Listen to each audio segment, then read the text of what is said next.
देखिए क्या है, कंपनीज के अंदर transfer of profit to reserve, यानी प्रॉफिट का कितना हिस्सा, प्रॉफिट का कितना हिस्सा आपको रिजर्व में ट्रांसफर करना है। इसके लिए रूल बनाया गया है सेक्शन 205 सबसेक्शन 2A में लिखा गया है। क्या लिखा है?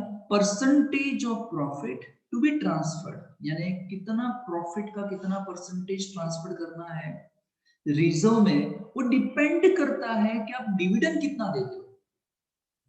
ध्यान से, हाँ, रिजर्व में कितना ट्रांसफर करना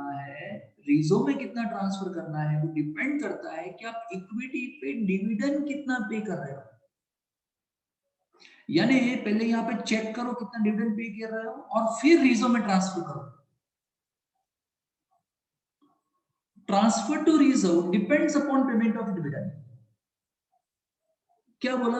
अगर आपने इक्विटी शेयर्स पे डिविडेंड प्रपोज्ड किया है 10%, अप टू 10% भी आ गए, तो आपको कंपल्सरली रिजर्व में कुछ भी ट्रांसफर करने की जरूरत नहीं है। कंपनी पे कोई ऑब्लिगेशन नहीं है रिजर्व में ट्रांसफर करने का। जब अगर आपने 10% या 10% से कम डिविडेंड देने वाले हो इक्विटी पे, दोनों मिला के interim and propose final dividend दोनों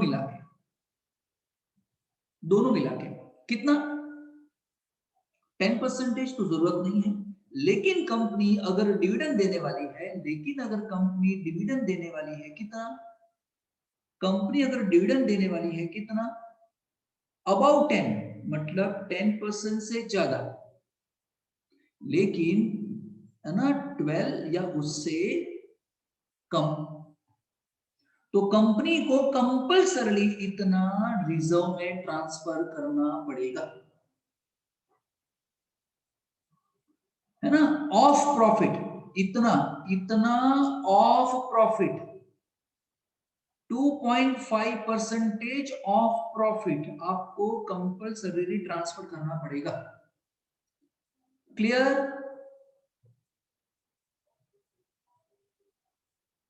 समझ रहे हो? हाँ सर। चलिए, फिर अगर आपने डिविडेंड पे किया, अगर आप डिविडेंड पे करना चाहते हो 12.5% से ज्यादा, सी मोर, क्योंकि यहां तो इक्वल आ गया ना, इक्वल टू ऊपर आ गया, more than this but less than equal to कितना 15%, तो आपको ट्रांसफर करना पड़ेगा 5%, यहाँ 2.5 था। फिर डिविडेंड पे करना चाहते हो कितना 15% से ज्यादा, है ना, लेस देन इक्वल टू 20% तो 7.5 है। तो अगर आप डिविडेंड पे करना चाहते हो कितना 20% से भी क्या ज्यादा पे करना चाहते हो, तो आपको डिविडेंड डिक्लेयर करना पड़ेगा 10%। क्लियर?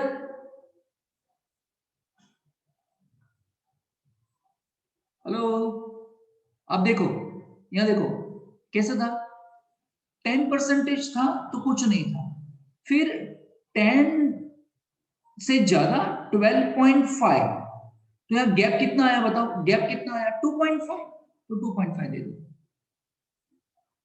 फिर कितना 12.5 से ज्यादा लेकिन 15 से कम, तो यहाँ गैप कितना आया, यहाँ गैप आया 2.5, और ये 2.5 तो देना पड़ेगा ना, ऊपर वाला भी तो है, तो ये कितना हो जाएगा 5%।